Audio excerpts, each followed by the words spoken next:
Rusiya hökuməti xaricilərin tibbi müayinəsi ilə bağlı yeni qanun layihəsini dəstəkləyir. Rusiya Federasiyasının Nazirlər Kabineti xarici vətəndaşların, yəni əcnəbilərin tibbi müayinəsinin qaydalarının təkmilləşdirilməsinə dair yeni qanun layihəsini dəstəkləyib. Sənədə əsasən gələcəkdə Rusiya ərazisinə daxil olan və ya burada uzun müddətli yaşayan əcnəbilər, o cümlədən Azərbaycan vətəndaşları daha geniş tibbi yoxlamalardan keçməli olacaqlar. Layihənin məqsədi xarici vətəndaşların həkim təyinatı olmadan narkotik vasitələrdən və ya psixotrop maddələrdən istifadə edib etmədiyini, eləcə də cəmiyyət üçün təhlükə yaradan infeksion xəstəliklərin mövcudluğunu müəyyənləşdirməkdir. Hazırda belə müayinələr əsasən Rusiya ərazisində iş icazəsi, yaşamaq icazəsi və ya təhsil məqsədi ilə uzun müddətli viza alan şəxslərə tətbiq olunur. Yeni qanun layihəsi isə bu sayədə vahid, daha sərt və sistemli tənzimləmə yaratmağı hədəfləyir.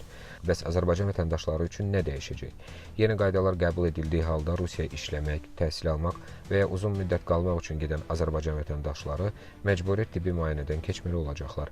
Müayinələrə isə bunlar daxil ola bilər. Narkotik və psixotrop maddələrin istifadəsinə dair laborator testlər, infeksion və sosial təhlükə yaradan xəstəliklərin yoxlanılması, bəzi hallarda biometrik məlumatların, barmaq izi, fotoşəkil və s.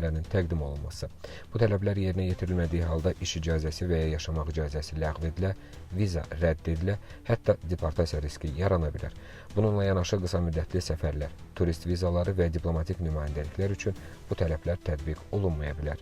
Niyə bu addım atılır? Rusiya hökuməti bildirir ki, bu tədbirlər ictimai sağlamlığın qorunması, qanunsuz narkotik dövriyyəsinin qarşısının alınması və xarici vətəndaşların sağlamlıq vəziyyətinə nəzarətin gücləndirilməsi məqsədi daşıyır. Bundan əlavə, ölkəyə daxil olan bütün əcnəbilərin məlumatlarının vahid elektron bazada qeydiyyata alınması da planlaşdırılır. Azərbaycan vətəndaşları üçün tövsiyələrə gəlincə, 1. Rusiya işləmək və ya uzun müddətli qalmaq üçün gedən şəxslər bu dəyişiklikləri diqqətlə izləməlidirlər. 2. Müayinələr yalnız rəsmi sertifikatlı tibb müəssisələrində aparılmalıdır. 3. Qanun qüvvəyə mindikdən sonra müayinə girişdən sonra müəyyən müddət ərzində, məsələn 30 gün ərzində tələb oluna bilər. Və 4. Sənədlərin düzgün təqdim olunmaması miqrasiya statusuna mənfi təsir göstərə bilər. Qeyd edək ki, hazırda qanun layihəsi hələ müzakirə mərhələsindədir. O təsdiqlənəcəyi təqdirdə qaydalar bütün xarici vətəndaşlara, o cümlədən Rusiyada yaşayan və işləyən azərbaycanlılara da şamil ediləcək.